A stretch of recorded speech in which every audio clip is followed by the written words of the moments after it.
受験に失敗した俺は、今年でもう25歳になってしまった。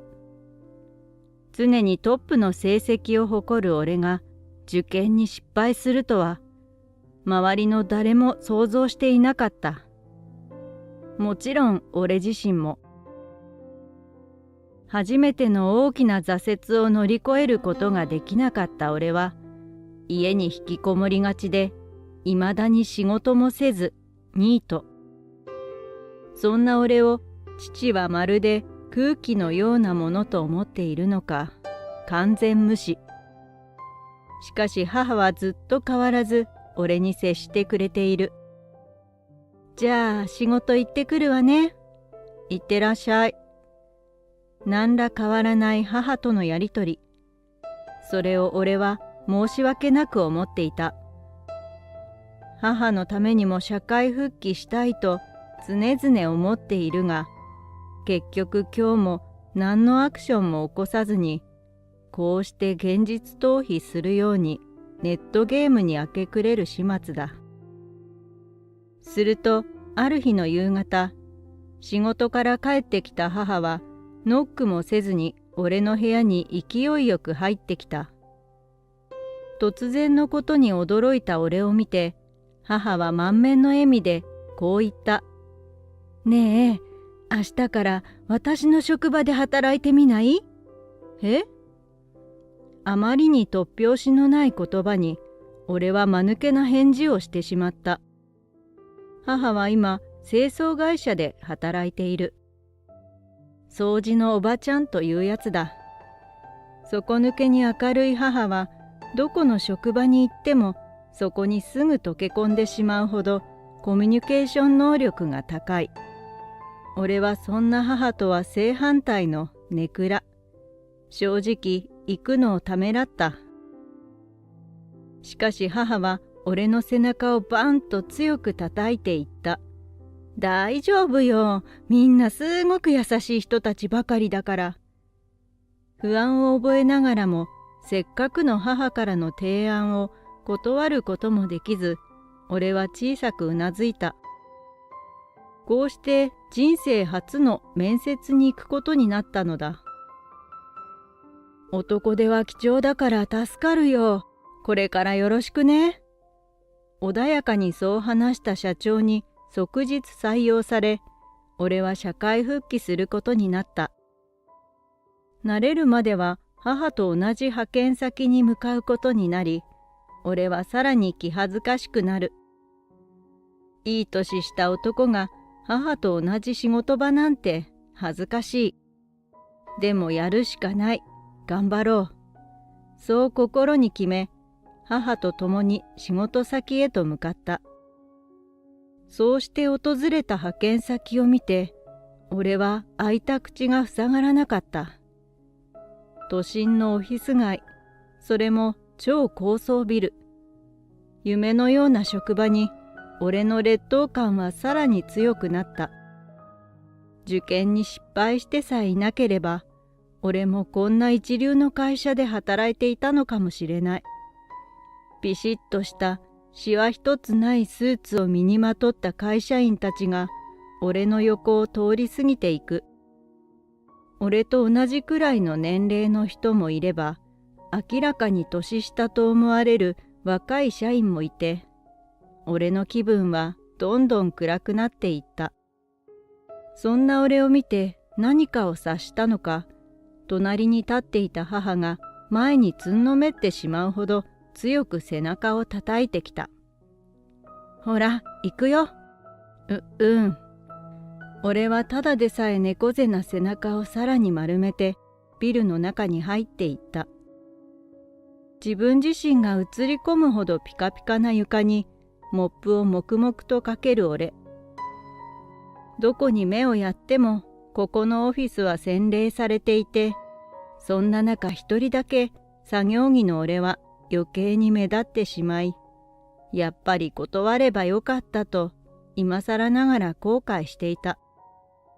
その時、不意に顔を上げると一人の社員と目が合った。オーダーメイドと思われるきれいなスーツを身にまとった明らかにエリートと思われる社員がじっとこちらを見ている。俺は居心地が悪くてさっと目をそらした。するとエリート社員のものとおぼしき足音が徐々にこちらに近づいてくる。床ばかり見ていた俺の視界にきれいに磨かれた靴先が入ってきた。ねえ、あんたいくつ？え？唐突な質問に俺は顔を上げた。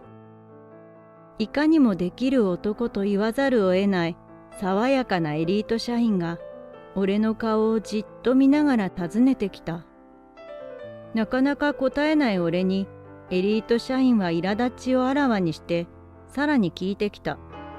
何歳？25歳です。へえ、俺は23。だからなんだというのだろう。俺はわけがわからず視線を右左とせわしなく動かした。大学はどこ？大学は行ってないです。そりゃそうか。大学行ってたらこんな仕事してないよな。鼻で笑ってそう言うとエリート社員はきびすを返して立ち去った。バカにされたことは明らかだった。悔しくてたまらなかった俺は思わず拳を握りしめた。しかし彼の言うことは正論なのだと思うととても惨めで恥ずかしくてたまらなかった。その日以来エリート社員はやたらと俺のことを構うようになった。床に膝をついてなかなか取れない汚れに悪戦苦闘しているとぬっと背後から近づいてきて、かわいそうだなあ、こんな仕事させられて。あ、違った。こんな仕事しかできないのか。カッとなった俺はすぐさま振り返ってエリート社員をにらみつけた。しかしエリート社員は仁王立ちで俺を見下ろしていて、それが俺の立場の低さを物語っているようでならなかった。またある時はオフィス内のゴミを集めていると、そこの掃除のお兄さん、これもよろしく。そう言ってエリート社員は自分が座っていたデスクから丸めた書類を投げてきた。ゴミ箱を抱えていた俺はとっさにゴミ箱で受け止めようとしたが、あまりにも送球が速くて思い切り顔面でゴミを受け止めてしまった。その書類にはシュレッダーにかけられた細かな書類が包み込まれていたみたいで、俺の顔に当たった拍子に辺り一帯にそのゴミが散らばった。ちょっとちゃんと取ってよ。それがあんたの仕事でしょ。その言葉にクスクスと静かな笑い声がオフィス内のところどころから聞こえた。俺は悔しくてたまらなかったが、ここで切れてしまったら母にも迷惑をかけてしまうと思い、ぐっとこらえてゴミを拾い始めた。するとすぐそばのデスクにいた女性社員が手伝ってくれた。その女性社員は小声でこっそり俺に耳打ちしてきた。山田さん、最近ちょっと苛立っているので、あまり気にしない方がいいですよ。山田。おそらくあのエリート社員の名前なのだろう。苛立ってるにしたって、これはあまりにも理不尽だ。まるでいじめのような仕打ちに、俺の眉間のシワは深くなっていく。なんでイラついてるんですか？最年少でプロジェクトリーダーに抜擢されて、いろいろ大変みたいです。上司からは無理難題を押し付けられるし、先輩からはいびられて、同期からは妬まれてるみたいで。なんだ、あいつも苦労しているんだな。と俺は思うと同時に、また劣等感に苛まれた。最年少でプロジェクトリーダーということは、山田は相当仕事ができるということだ。俺とは正反対の世界に住む人間。どこまでも俺に精神攻撃をしてくる山田というエリート社員に、俺の苛立ちは確実に募っていった。そして決定的な出来事が起こる。喫煙室の掃除を終わらせて出てきたとき、ちょうどそこを横切ろうとした山田とぶつかりそうになった。俺はすぐさま体を引いたのだが、俺の足先につまずいた山田の体は思い切り前に傾いた。ビシャッ。何が起こったのか最初は意味がわからなかった。前髪からポタポタと落ちる茶色の液体。コーヒーだった。どうやら山田が持っていたコーヒーが俺にぶちまけられたらしい。その瞬間、俺の中で今まで我慢していたものが一気に爆発した。お前、いい加減にしろよ。やっていいことと悪いことの区別もつかないのか？怒りのままに声を荒げると、最初は呆然としていた山田もすぐさま反論してきた。はあ？お前が急に出てくるから悪いんだろ？謝れよ。そんな基本的なこともできないで、よくプロジェクトリーダーなんて務まるな。うるせえ、生意気なんだよ。ただの清掃員のくせに。どんどんエスカレートしていく俺たちに、どんどん人だかりができていく。それぞれの鬱憤を晴らすようにいがみ合っていると、騒ぎを聞きつけた母が慌てて俺たちの間に入ってきた。あなたたち何やってるの？昔は仲良く一緒に遊んでいたじゃない。は？俺とエリート社員の間抜けな声が見事に重なった。母は俺の方を見て言った。誠治くんよ、覚えていないの？誠治？すぐさま脳内で記憶をたどるが、誠治という名前に心当たりはない。第一、年下に知り合いなんていただろうか。見当もつかずに首をひねる俺は、必然的に目の前の誠治を見た。誠治も全く同じように、俺と母の顔をいぶかしげに見ている。おい、新手の詐欺か？ふざけるのも大概にしろ。そう言って睨みつける誠治の背中を母は手加減なくバシッと叩いた。その豪快さに俺も誠治も目を見開く。あらあら誠治くん、私の顔も忘れちゃった？小学校終わった後とかよくうちで預かっていたじゃない。小学校の時に預かっていた。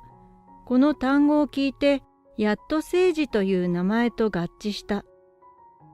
俺が中学の時、近所に小学生の誠治という子がいた。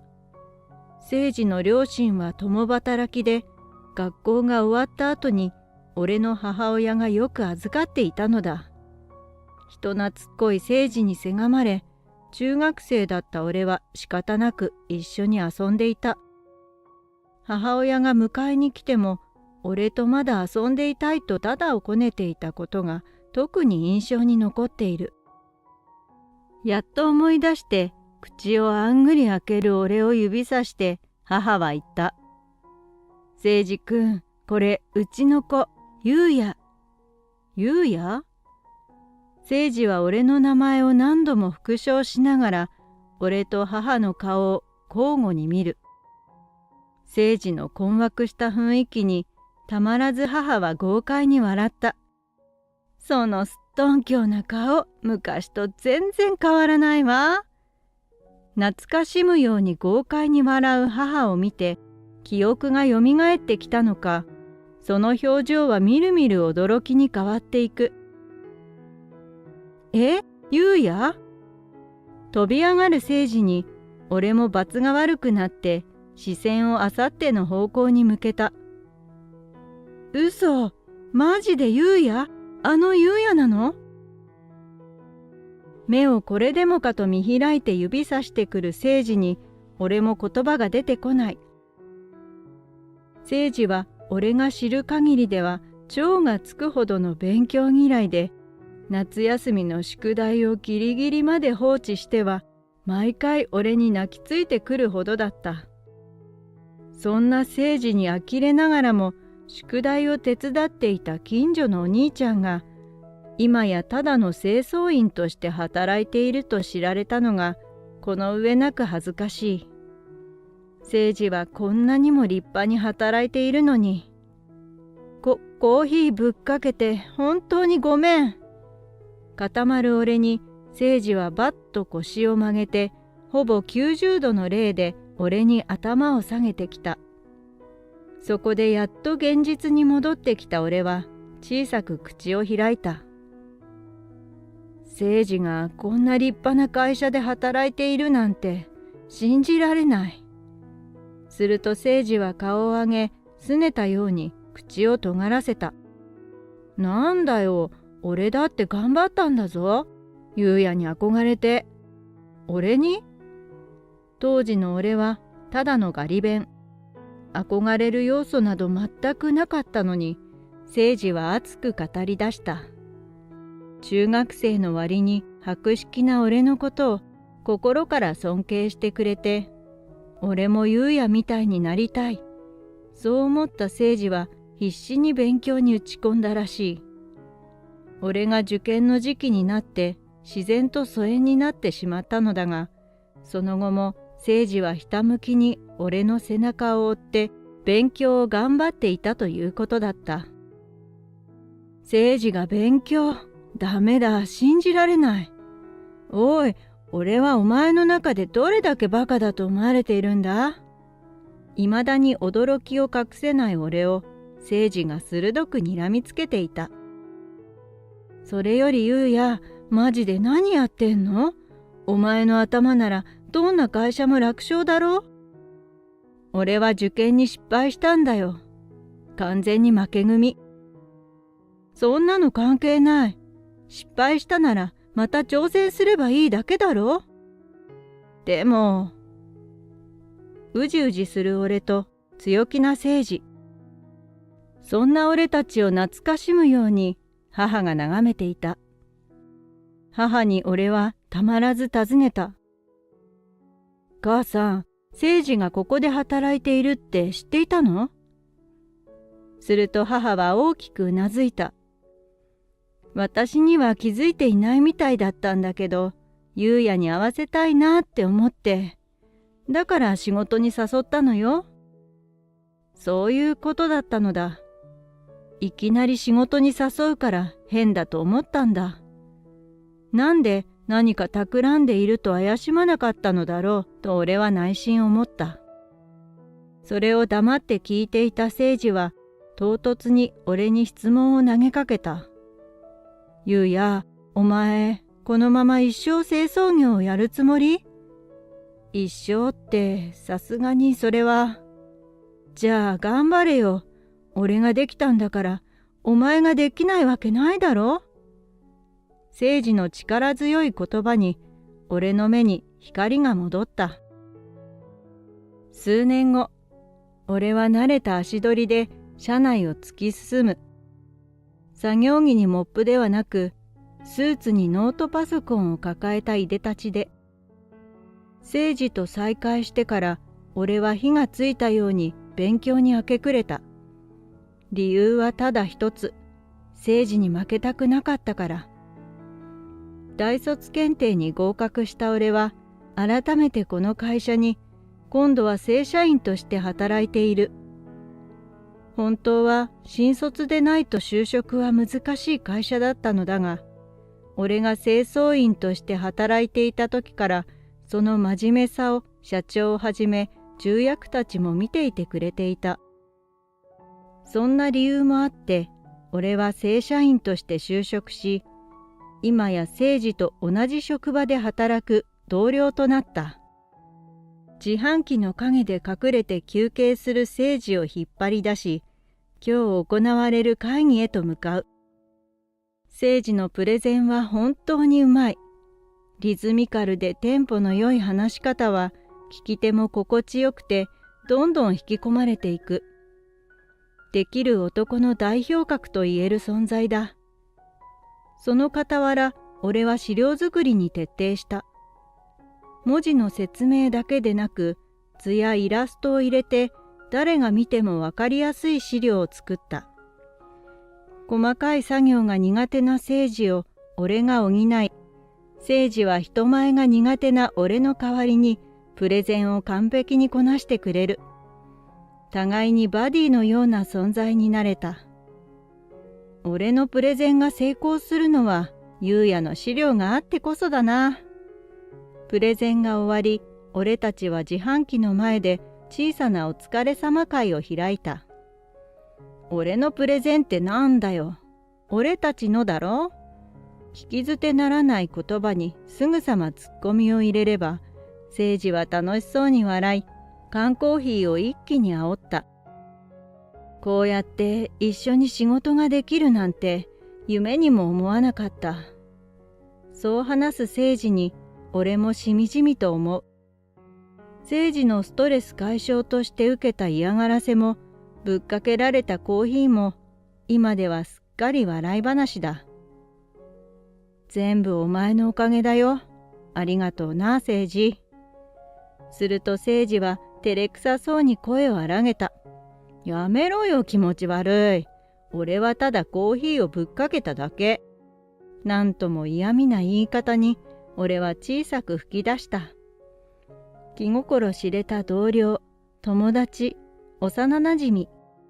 俺と誠治の間柄はたくさんあるが、今一番会うのは良きライバル。これからも俺は誠治と協力しながら仕事を頑張り、今まで心配をかけた分、親孝行もしていきたいと思っている。